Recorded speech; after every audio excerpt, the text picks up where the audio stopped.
2 kilometre minimum auto ದರ 30 ರೂಪಾಯಿ ಇದೆ. ಅದನ್ನ 36 ರೂಪಾಯಿಗೆ ಬೆಂಗಳೂರು ನಗರ ಜಿಲ್ಲಾಧಿಕಾರಿಗಳು ಏರಿಕೆ ಮಾಡಿ ಆದೇಶ ಹೊರಡಿಸಿದ್ದಾರೆ. ತಾವೇನು ಹೇಳ್ತೀರಾ ಮೇಡಮ್? ತಮಗೆ ಎಷ್ಟರ ಮಟ್ಟಿಗೆ ಇದರ ಅನುಕೂಲ ಆಗ್ಬೋದು, ಅನಾನುಕೂಲ ಆಗ್ಬೋದು, ಏನಾಗುತ್ತೆ ಅಂತ ಅನ್ಸುತ್ತೆ ಮೇಡಮ್? ಅನಾನುಕೂಲನೇ. ಇವಾಗ ಇಲ್ಲಿ ಎಷ್ಟು 1 ಕಿಲೋಮೀಟರ್ 1.5 ಕಿಲೋಮೀಟರ್ಗೆಲ್ಲ 50 ರೂಪಾಯಿ ತಗೋತಾ ಇದ್ದಾರೆ. ಈಗ ಏರಿಕೆ ಆಗಿರೋದ್ರಿಂದ ತಮಗೆ ಎಷ್ಟು ಹೊರೆ ಆಗ್ಬೋದು ಅಂತ ಅನ್ಸುತ್ತೆ? 30 ರೂಪಾಯಿ ಇರುವಂತ ಜಾಗ ಅಂದರೆ ಡೈಲಿ ಓಡಾಡೋರಿಗೆಲ್ಲ ಒಂದು ಸ್ವಲ್ಪ ಪ್ರಾಬ್ಲಮ್ ಆಗುತ್ತೆ.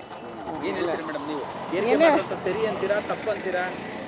ಅದು ಏನು ಹೇಳೋದು, ತಪ್ಪೇ ಇದು. 30 ರೂಪಾಯಿ ಇದ್ದಂಥದ್ದನ್ನ 36 ರೂಪಾಯಿ ಅಂದ್ರೆ 6 ರೂಪಾಯಿ ಏರಿಕೆ ಮಾಡಿದ್ದಾರೆ 2 ಕಿಲೋಮೀಟರ್ ಮಿನಿಮಮ್ಗೆ. ತಮ್ಮ ಅಭಿಪ್ರಾಯ ಏನು ಮೇಡಮ್? ಸರಿನಾ ತಪ್ಪಾ ಇದು?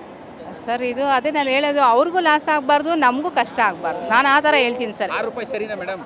2 ಕಿಲೋಮೀಟರ್ಗೆ 30 ರೂಪಾಯಿಗೆ 6 ರೂಪಾಯಿ ಏರಿಕೆ ಮಾಡಿದ್ದಾರೆ.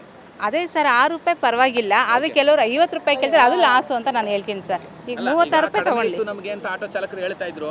ಈಗ 6 ರೂಪಾಯಿ ಅವ್ರಿಗೆ ಜಾಸ್ತಿ ಮಾಡಿದ್ರಿಂದ ಪ್ರಯಾಣಿಕರಿಂದ ದುಪ್ಪಟ್ಟು ದರವನ್ನು ವಸೂಲಿ ಮಾಡದೆ ಹೀಗೆ ತೆಗೆದುಕೊಳ್ಳಿ ಅಂತಂದ್ರೆ ಮನವಿ ಮಾಡ್ತೀರಾ ಅಂತಂದ್ರೆ ಈ ದರಕ್ಕೆ ಪ್ರಯಾಣಿಕರನ್ನ ಕರ್ಕೊಂಡೋಗಿ ಅಂತಂದ್ರೆ ಮನವಿ ಮಾಡ್ತೀರಾ ಅಂತ?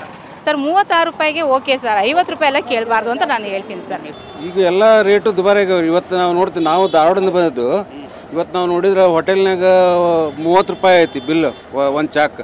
ಆಮೇಲೆ ದೋಸೆ ತೊಗೊಂಡೆ ಮೊನ್ನೆ 90 ರೂಪಾಯಿ ಇದೆ. ಮತ್ತು ಅವ್ರಿಗೆ ಆಟೋದವ್ರಿಗೆ ಮತ್ತು ಇದು ಬೇಕಾಕತಿ, ಪೆಟ್ರೋಲು ಎಲ್ಲ ರೇಟ್ ಜಾಸ್ತಿ ಆಗೈತಿ. ಅವರು ಮಕ್ಕಳು ಸರಿ ಸರಿ ಸರಿ